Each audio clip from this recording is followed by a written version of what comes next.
In this tutorial, we're going to complete a PM work order. Now for this example, we're going to complete a PM work order on a van, but it's the same process if you're completing a PM work order on equipment or buildings. First thing we'll do is we'll set the work order to work in progress, so those people following the work order know that the work has started. Next, we'll go to the tasks and we'll have a look at the various different steps we need to complete during the PM. So let's start doing these steps. Replace the filter, replace the oil filter, check the seatbelt.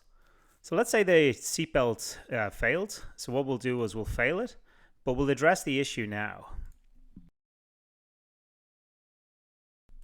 So the seatbelt was frayed, but we were able to replace it. So that is marked as orange. The radio was good.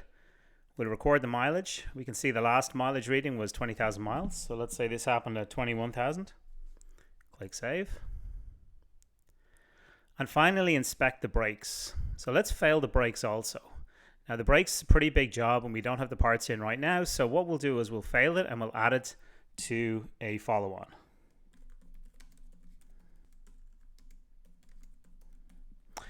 So we fail it, there was no parts in stock. It is marked red, which means it will be added to a follow-on work order.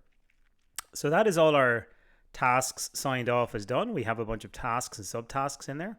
The next thing we'll do is we'll go to the parts area and we'll add some of those parts that we consumed. So just for this, we will have a look down the list and we will find some of our parts. There's our filter.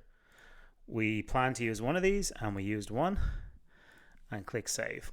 Now when we add the part to the work order, that is going to be depleted in stock. So the Ranger air filter will have one less in stock.